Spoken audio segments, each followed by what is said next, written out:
இன்றைக்கான தேவனுடைய வார்த்தை பொருத்தனை. சங்கீதம் 66 அதிகாரம் 14 வசனம் சொல்லுது, என் இக்கட்டில் நான் என் உதடுகளை திறந்து என் வாயினால் சொல்லிய என் பொருத்தனைகளை உமக்கு செலுத்துவேன். அதாவது தேவனிடத்தில் நாங்கள் வைக்கிறதான பொருத்தனைகளை செலுத்த வேண்டும் என்று சொல்லி இந்த வசனத்தில் சொல்லப்பட்டிருக்கு. சங்கீத புத்தகத்தை எழுதினதான தாவீது ராஜா அவருடைய இக்கட்டு காலத்தில் அவர் தேவனுக்கென்று வைத்ததான பொருத்தனைகளை தேவனுக்கு செலுத்துவேன் என்று சொல்லி இந்த வசனத்தில் சொல்லியிருக்கிறார். அதே போல் எங்களுடைய வாழ்க்கையிலும் நாங்கள் தேவனுக்கென்று சில பொருத்தனைகளை வைத்திருப்போம். அதாவது இக்கட்டு காலத்தில் நாங்கள் ஜெபம் பண்ணும் பொழுது, தேவனே எனக்கு நீர் இதை செய்யும், நான் உமக்கு இதை செய்து தருகிறேன் என்று சொல்லி நாங்கள் சில பொருத்தனைகளை வைக்கிறது வழக்கமானதாக இருக்கிறது.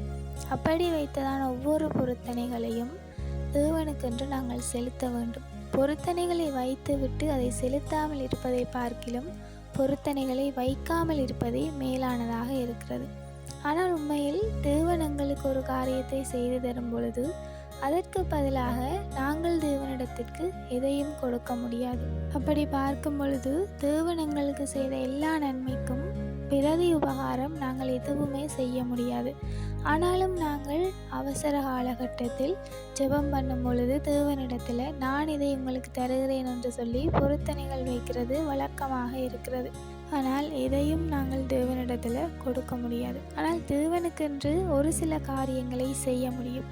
தேவனுடைய அன்பை சொல்லுகிறதிலும் சரி, எங்களுக்கும் தேவனுக்கும் இடையிலே இருக்கிறதான உறவை பலப்படுத்துகிறதிலும் சரி, இப்படியான காரியங்களை நாங்கள் பொருத்தனைகளாக வைக்கும் பொழுது அது எங்களுக்கும் நன்மையானதாக முடிகிறது, தேவனுக்கு செய்கிறதாகவும் அமைகிறது. ஆகையால் பொருத்தனைகளை சரியாக வைக்க வேண்டும். அப்படி வைத்த பொருத்தனைகளை செலுத்துகிறவர்களாகவும் இருக்க வேண்டும். Have a nice day.